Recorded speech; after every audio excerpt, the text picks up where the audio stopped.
Jemi përsëri bashkë për të folur tani për një argument I cili në fakt është hedhur si shqetësimi bankës Shqipërisë lidhur me monedhen elektronike Bitcoin. Jetojmë sigurisht në një botë ku teknologjia gjithmonë më shumë po nxjerr mënyra të reja alternative pagesash, mënyra alternative transaksionesh, mënyra alternative investimesh. Sigurisht që Shqipëria nuk mund të themi që është ndër ato vendet që I përqafon ndër të parë këto inovacione, por gjithsesi duhet të analizojmë edhe pikërisht këtë alarm që jep Banka e Shqipërisë sa I përket një transaksioni, pra një mënyrë pagese që ka vite tashmë që në botën perëndimore sidomos është e njohur, që është ajo e Bitcoinit. Se çfarë është Bitcoini, se çfarë është kjo monedhë, se si investohet në të dhe se kush e përdor atë, ne do e flasim pikërisht sot me të dy të ftuarit tanë, zotin Zaim Lakti, jurist, dhe zotin Lidion Kulla, kryeredaktorja e televizionit Skan. Është kënaqësi që ju kemi në studio për të parë disa detaje më tepër. Kemi një kronik gjithashtu të përgatitur nga gazetarët tonë që do na japë disa informacione më detajuara. Ndjekim një kronikën dhe rikthehemi sërish në studio për të folur pra pikërisht më në detaje rreth Bitcoinit dhe mbi të gjitha rreth ndikimit që mund të ketë Bitcoini në Shqipëri.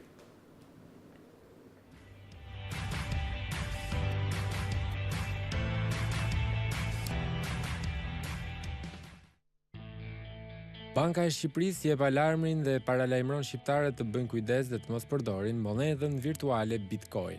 Institucioni më I rëndësishëm financiar në vend deklaron se asnjë monedhë virtuale nuk njihet prej dhe ligjeve të vendit tonë. Por çfarë është në të vërtetë Bitcoin? Bitcoin është një sistem digjital I pagesave shpikur nga një grup programuesish në emrin Satoshi Nakamoto. I publikuar si software me burim të hapur në vitin 2009, por për herë të parë u përdor në fillim të vitit 2008. Sistemi I përdoret si zinxhir dhe transaksionet bëhen përmes përdoruesve direkt, pa patur nevojën e një ndërmjetësi. Këto transaksione verifikohen nga nyjet e rrjetit dhe regjistrohen në një libër të shpërndar për publikun të quajtur blockchain. Bitcoin quhet monedha digjitale e parë e decentralizuar dhe nuk ka asnjë seli zyrtare apo qendrore. Përveç krijimit të një shpërblimi për minjerat, Bitcoin mund të shkëmbejë edhe mallra dhe shërbime të tjera në tregjet ligjore dhe ato të zeza.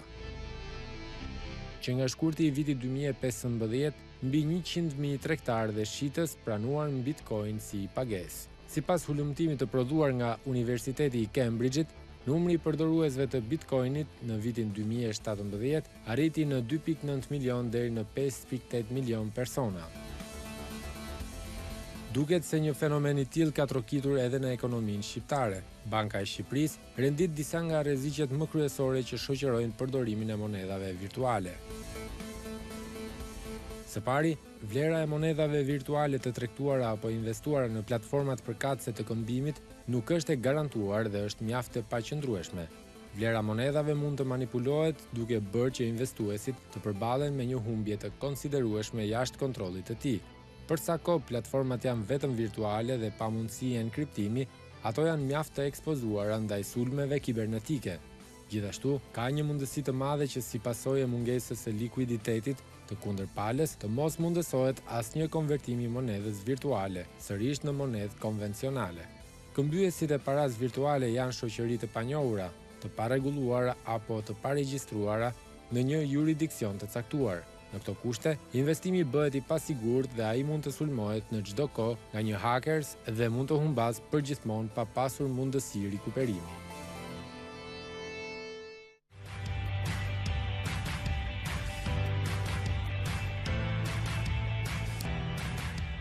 Ja ku jemi sërish në studio për t'u informuar më shumë rreth Bitcoinit, siç pam edhe nga kronika, duket sikur ka ardhur tashmë dhe në Shqipëri, ka disa pikërisht investitorë që kanë përdorur si monedhë elektronike. Cilat janë rrisqet në fakt? Cilat janë rrisqet në fakt? Pse Banka e Shqipërisë ka lançuar si alarm? Duket si alarm nga Banka e Shqipërisë, por nga ana tjetër, po të shikojmë shifrat në aspektin ndërkombëtar, janë miliona, në mos miliarda euro dhe dollarë që janë investuar pikërisht në këtë monedhë elektronike. Pra që do thotë që teorikisht edhe kaq I pasigurt nuk që nga përderisa pas ka gjitha persona që e besokën apo jo. Madje vlerësohet si një ndër asetet që tregtohet online më të sigurta sepse nuk kontrollohet nga një person, nga një korporat apo nga një kompani.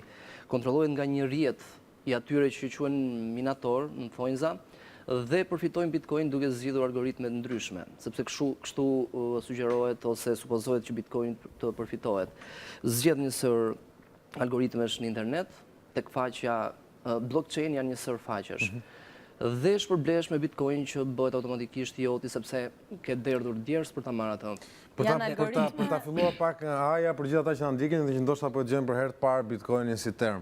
Çfarë është në vetvete dhe si përdoret, le të themi, nga investitorët apo njerëzit e thjeshtë?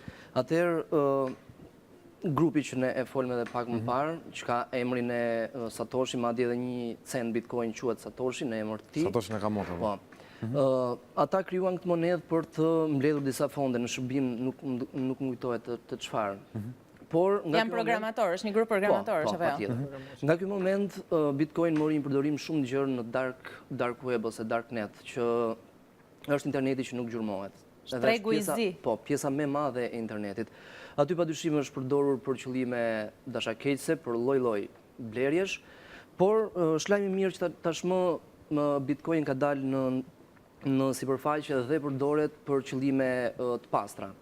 Mund ketë padyshim edhe spekulime të shumta, por ky është qëllimi dhe ky është synimi, mendoj, shumë autoriteteve në mbar botën, sepse nëse nuk mund ta ndalosh diçka, mund ta kontrollosh.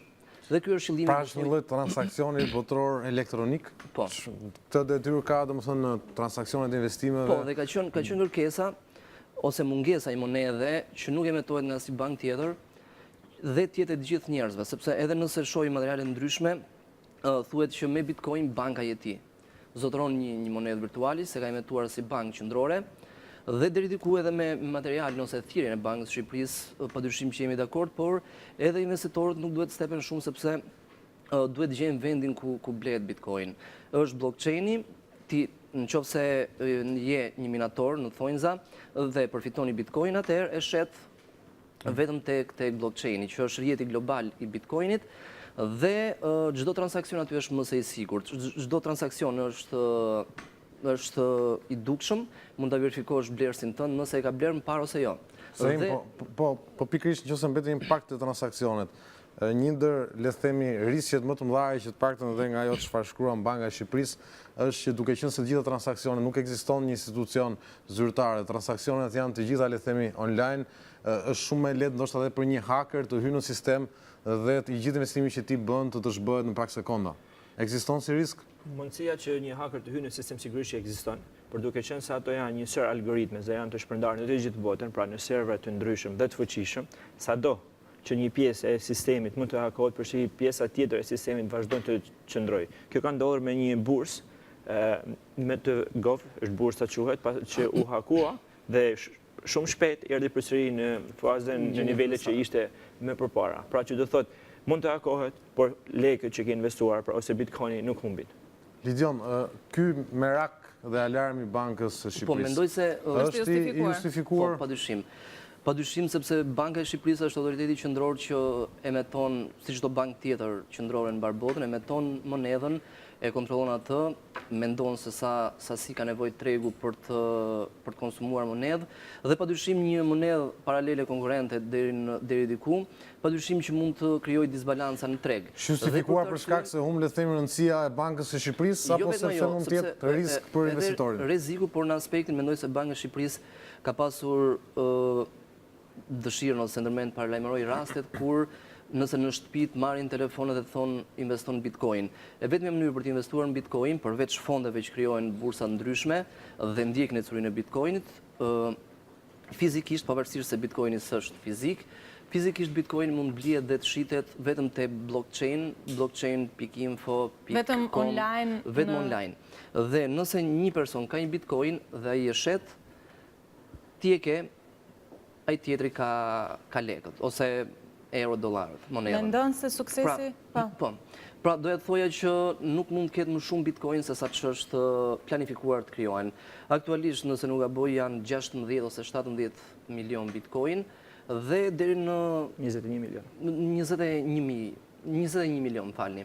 Dhe deri kaq nuk do të ketë në Bitcoin, sepse kaq është supozuar dhe programuar që të gjenerojnë kompjuterat e krijuar nga Satoshi me grupin e tij dhe deri kaq mund të gërmojnë thonjza ata minatorët që zgjidhin algoritme dhe shpërblehen me Bitcoin dhe më pas i shesin në blockchain. Madje kjo është dhe një ndër pikrat e forta që ka Bitcoini. Duke qenë se ka një numër të kufizuar Bitcoinësh në treg, pra 21 milion afërsisht deri në vitin 2144, nuk krijon inflacion, siç krijojnë monedat aktuale që kemi dollar, euro e tjera. Kjo është një ndër pikat. Nuk ka të kurrë ose... Nuk ka të kurrë Një farë ne themi që nuk ka një institucion, pra është gjithçka elektronike, nuk varet një institucion që emeton monedh, po ndërkohë nuk është një lloj institucioni, Satoshi, Nakamoto dhe grupi i tij programuesve, janë ata që zgjedhin se sa monedhat emetojnë, janë ata që zgjedhin se si ta rregullojnë le themi Kemi të treg një sistem elektronik. open source, që do thotë ato e kanë krijuar sistemin dhe e kanë vendosur në treg.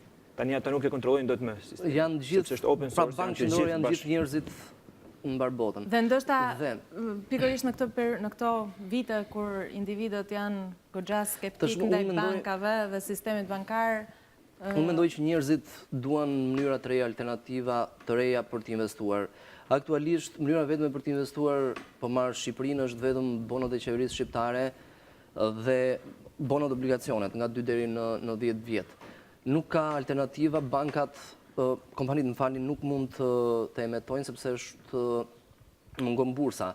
Shumë shpejt është licencuar tashmë nga AMF-ja, shumë shpejt mbasi në vjeç do të fillojë edhe punën dhe mendoj që shumë shpejt do të ketë alternativa të tjera për të investuar, pavarësisht se fillimisht borxhi i qeverisë do të tregtohet në këtë bursë, por mendoj se shumë shpejt dëshira ose kërkesa e tregut për të pasur mënyra të reja ose alternativa të reja për të investuar, do të bëjë që edhe kjo bursë të ofrojë produkte për të blerë nga konsumatorët. Mendoj që shumë shpejt do të krijojnë edhe fonde, sepse këtë debat që ne bëjmë sot për rreziqet e Bitcoinit, mendoj se janë bërë 5 vite më përpara në vendet e zhvilluara. Sigurisht, jemi gjithmonë sa i përket zhvillimit. Unë do të pyesja Zaim, a ka investitorë shqiptarë në djenin tuaj që kanë investuar shifra në Bitcoin? Çfarë profili kanë? Sepse duket sikur biznesi jonë, paktën flasim për biznesin, po në Bitcoin mund të investojnë, kam përshtypjen qytetarët thjesht ashtu sikur se investohet në bursë. Prandaj është bërë sistemi që të investojnë dhe qytetarët e thjeshtë që bëjnë transaksione. Dhe transaksioni është shumë i thjeshtë, siç mund të dërgohet një email, ashtu mund të bëhet dhe transaksioni. Doja të thoja që është shumë interesante fakti që Bitcoini ka lindur pas krizës së madhe financiare të 2008-s. Pra, pas kolapsit të bankave, doli Bitcoini, është tamam alternativ ndaj sistemit bankar. Ndoshta edhe kjo është frika që bankat e kanë marrë pak si me nxitim, duke kur shprehen për Bitcoinin.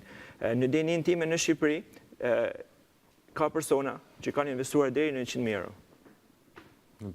Në Bitcoin. E kanë investuar para 1 deri në 2 vite dhe tani marrin mbrapsht, duke qenë se është rritur vlera, marrin mbrapsht fitimet.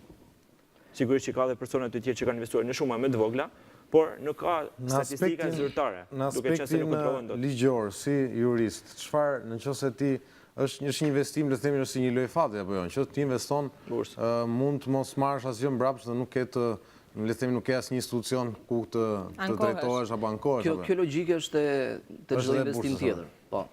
Domethënë ka shumë diskutime, ka shumë diskutime mbi ndryshimin mes bursës dhe basteve. Sepse shumë supozojnë që edhe bursa është bast. Por nuk është sepse ke informacionin të mund mbledhësh pafund informacion për një kompani të caktuar.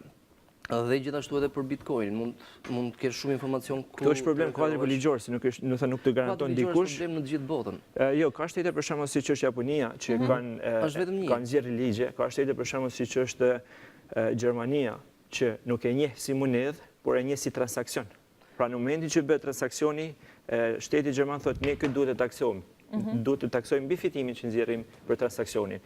Të njëjtën qendrim ka mbajtur dhe banka qendrore europiane. Në fakt kjo është një pikë tjetër. Në momentin që një shtet nuk e njeh këtë lloj monedhe, bie që nuk paguan asnjë lloj takse, asnjë lloj. Në momentin që një shtet nuk e njeh ligjërisht këtë monedhë dhe nuk e ka ndaluar, që është shumë e rëndësishme, atëherë ato nuk paguajnë asnjë lloj takse dhe mund të operojnë lirshëm.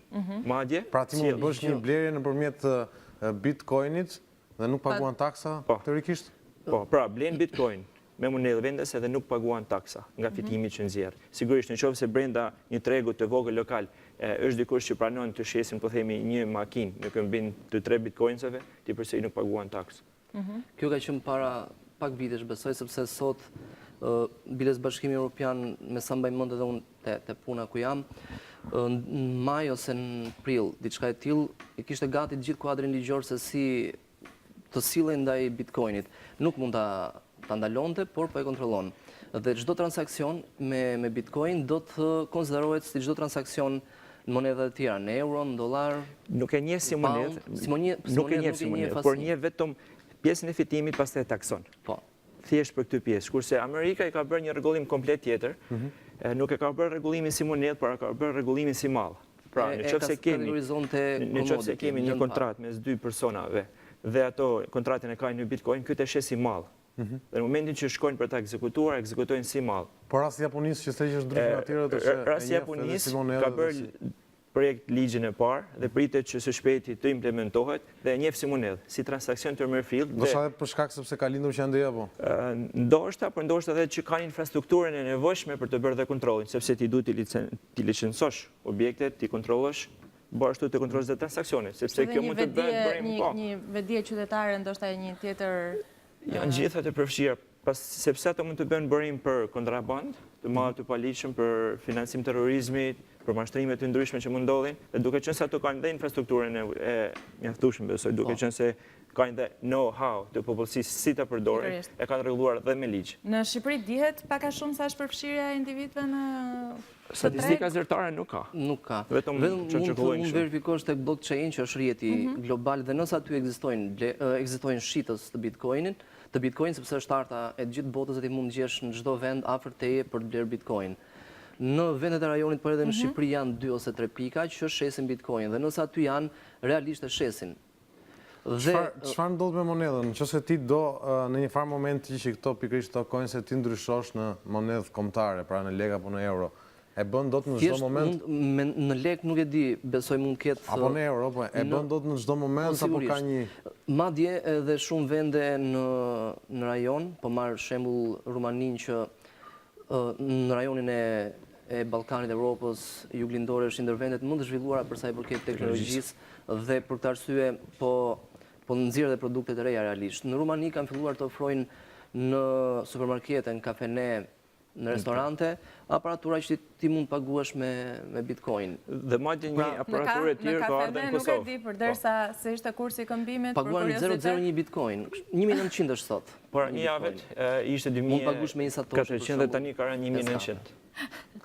Në momentin që nuk ka emetime të kësaj monedhe, pra ka një numër fiks të kësaj monedhe, teorikisht nuk ka inflacione dhe deflacione, si vendoset kursi në një farë sensi? Kursi vendoset të kërkesë oferta që ka tregu. Sepse ndikon në një situatë normale ndikon dhe emetimet e reja që bëhen. Po, por duke marrë logjikën e thjeshtë ekonomike, volumi transaksioneve, shumë gjëra që ndikojnë. Kërkesa për Bitcoinin padyshim që është gjithmonë është në rritje. Do të shkojnë në 21 milion Bitcoin pas pak vitesh, më falni, dhe nuk do të ketë më Bitcoin, ndërkohë që kërkesa do të vazhdojë të jetë shumë e lartë. Dhe logjika thotë që kërkesa e lartë, ofertë nuk do të ketë më, çmimi do të rritet. Por në këto periudha asnjëherë nuk ngelen jashtë skene edhe spekulatorët. Dhe çdo produkt i ri, nëse marrim që nga standardi i jarit, mbas viteve 1900, është përballur me krizë. Gjithashtu edhe kemi krizën e naftës. Kriza.com në 2000. Atë filloi pastaj për kriza dollarit, kur u kthye dollari në naftë. Në rastin konkret, si mund mënyrat janë pafund, nuk e di, mjaftonte para një muaji mbase, shefi i Rezervës Federale Janet Yellen është detyruar si çdo guvernator tjetër të dëshmojë në Kongres, në panelin ose në Komisionin e Ekonomisë si e kemi ne paralel. Dhe mbrapa ishte një djalë diku te 18-19 vjeç dhe kishte shkruar një tabel buy Bitcoin, blini Bitcoin. Ka mjaftuar kjo që Bitcoini të rritej shumë dhe mënyrat për të spekuluar janë pafund, mjafton të jesh kreativ. Dhe ky është paralajmërimi që edhe unë mund të them për të bërë kujdes sepse çdo produkt, sidomos kur është i ri, përballet me spekulantët, përballet me një korektim dhe me një rënje. Gjithashtu edhe për të blerë Bitcoin s'ka asgjë të keqe, vetëm duhet gjetur vendi. Gjithmonë duhet blerë tek blockchain dhe gjithmonë duhet verifikohet blerësi. është shumë e thjeshtë për të verifikuar një blerës nëse ti do të blesh Bitcoin. Si verifikohet? Duke parë tek blockchain, emër mbi emër, transaksionet që ka bërë gjithçka. Dhe çdo transaksion Bitcoin është transparente dhe kushdo mund të shohë për këtë do. Cila mund të jetë ardhmja? Nuk është i gjërmueshëm emri. Emri jo. Në bë transaksioni është anonim. Pra, edhe institucionet qeveritare nuk të gjërmojnë dot kur bën transaksionin nga një shtet në një shtet tjetër. Jo, emri jo. Ky është problemi. Historiku i transaksioneve. Kjo nuk mund përdoret edhe për aspekte kriminale më pas. Ky është problemi që është më madh, që është për financim terrorizmit, për pastrim parash dhe për kontrabandë të madhe të palishme. Ky është problemi dhe prandaj unë mendoj që Banka e Shqipërisë duhet të bënte të paktën një rregullim sa do të vogël ligjor që të licenconte 2-3 pika e me qëllimin që të kontrollonte volumin e bitcoinsve që është në Shqipëri. Besoj që Banka e Shqipërisë nuk ka autoritet në këtë pikë sepse mund ta njohë me ligj të nuk mendoj se ka shembuj që kanë licencuar janë autoritetet e tjera, mund të jenë Bullgaria për shembull që e ka njohur. Banka Qendrore. Dakor, mund të ketë shembuj, por unë mendoj që shembulli që mund digjet është Amerika. Si e ka rregulluar Amerika? Fillimi ka qenë i Bitcoinit ka qenë për tregun e zi, janë bler armë, janë paguar vrasës, gjithmonë në darknet, në internetin që nuk mund të gjurmohesh. Dhe për shkak të këtij shqetësimi e ka kategorizuar në lëndë para, dhe nëse një lëndë e parë kategorizohet nga Amerika, atëherë automatikisht tregtohet në dollarin amerikan. Nafta, ari, metalet e tjera të çmuara, gjitha lëndët e para tregtohen dollar amerikan dhe kategorizimi Bitcoin në këtë kategori do të thotë një mbrojtje e para dhe qasja e qeverisë amerikane, sepse Banka Qendrore në Shtetet e Bashkuara ka objektiv inflacionin dhe punësimin. Nuk është marrë, me sa di edhe unë, nuk është marrë fare me Bitcoin, por ka shumë autoritete në Shtetet e Bashkuara që trajtojnë monedhë. Është autoriteti IRS-i që është drejtoria e përgjithshme e doganave. E taksave. Si e gjykon të ardhmen? Dhe, më fal, Arbi, edhe diçka. Çdo transaksion i Bitcoin në çdo shtet bëhet objekt i hetimit nga autoritetet kundër pastrimit parave, siç kemi në drejtorinë e përgjithshme të parandalimit pastrimit parave. Kur është rregulluar, kurse të tek ne nuk e bëjmë dot. Te ne nuk e di, po flas shembujt huaj që Bitcoin në një alternativ, një sistem alternativ ndaj atij të bankave. E gjykoni se në të ardhmen do ketë një rritje? Unë besoj që nëse bankat në të ardhmen nuk i përshtaten këtij trendit, së shpejti do dalin si diçka e vjetër, sepse dhe forumi rinor e forumi botëror i ekonomistëve që revolucioni i tretë do jetë revolucioni i cloud. Dhe siç duket, dhe paraja po shkon në cloud. Nëse bankat nuk bëjnë një përqasje të re të këtij fenomenit, mendoj që njerëzit dita ditës po shtohen dhe mund të bëjnë transaksione njëri me tjetrin, sepse do të paguajnë fi tek banka kur mund ta bëjë transaksionin me ty në mënyrë direkte pa paguar shtesë. Për shembull, pse duhet të paguajnë 2000 euro për të transferuar lekët nga Belgjika në Shqipëri ose Anasilltas, kur mund ta bëjnë në mënyrë direkte. Kur gjithsesi dhe bankat kanë krijuar një sistem që mbron shumë më tepër ato vetë sa qytetarët. Bankat mbron njerëzakonisht shumë sepse këtu je i sigurt, por je edhe i ekspozuar, sepse siç është i komplikuar shumë edhe ky rrjet, komplikohen shumë edhe hakerat në anën tjetër, por është shumë i vështirë të sulmohet gjithsesi rrjeti Bitcoin. Do ta sugjeroje sepse kam përshtypjen kemi ngjallur edhe kurreshtin e shumë teleshikuesve sa i përket investimit në Bitcoin. Unë mendoj që do ta sugjeroj një lloj investimi në Bitcoin. Po, ta përmbledh. Unë mendoj që shumë shpejt edhe në Shqipëri Bitcoini do të marrë një përdorim gjithmonë më të madh. Gjithashtu edhe bankat, sektori financiar në tërësi, duke përfshirë edhe bursën që do të hapet së shpejti, hap pas hapi do të ofrojë ose do të listojnë fonde, sepse në Amerikë edhe në Bashkimin Evropian ka fonde të krijuar dhe të listuar në bursë dhe paralelisht gjurmojnë ecurinë e Bitcoinit. Nëse Bitcoini rritet, edhe ky fond rritet, ti mund blesh aksione sa duash, sa mund të ofrohen. Pra, të tilla fonde mendoj se shumë shpejt do të krijohen edhe në Shqipëri sepse bursa do të ofrojë. Është shumë interesante që dhe individ si Bill Gates e kanë sugjeruar investimin në Bitcoin, dhe ato kanë investuar vetë. Unë paktën personalisht, nëse do kisha investuar në momentin që kam kulumtuar mbi Bitcoinin, tani do kisha qenë shumë e mirë, sepse ka qenë çmim diku tek 50 euro. Edhe unë po të isha Bill Gates, do ta blija një makinë me Bitcoin. Jo, po do thotë që jep një farë siguri dhe unë është akoma sot në fazën që mund të investohet në Bitcoin, për të ardhmen apo mendoj që derisa edhe pak që të biri të korrektohet tregu, pastaj të fillojnë investimet. Është rritur mbi 500% për një periudhë më të shkurtër se i vjeçare. Arritin 4.000 para një muaj mbase, premten u mbyll në 1.900. Kështu që do ketë edhe një fazë korektimi, mendoj, por për të rikthyer edhe a është e sigurt apo jo. Nëse një person të merr në telefon në shtëpi, qoftë një pensionist, qoftë një motëri, qoftë një të ri, akoma më shumë, asnjëherë nuk duhet të pranojnë për të investuar në Bitcoin në këtë formë, sepse patjetër është mashtrim dhe këtë thirrje ka bërë edhe zoti Malaj. Banka e Shqipërisë patjetër, po edhe zoti Malaj e ka egzageruar pak mendoj për mendimin tim. Çfarë kërkohet në një telefonat, sepse duhet të furnizosh disa nëse ndodh, nuk është se po flas konkretisht. Mund kërkohet që ofrojmë Bitcoin. Keni dëshirë të bleni, asnjëherë nuk duhet pranohet. Bitcoini blihet personalisht tek blockchain, gjithmonë tek blockchain, sepse ai është rrjeti ku shiten gjitha... Ose ka platforma exchange-it, ka platforma stokut, burset, që janë të sigurta që ti mund të blesh Bitcoin, por nuk e blen Bitcoin nëpërmjet blockchain-it. E blen si stok.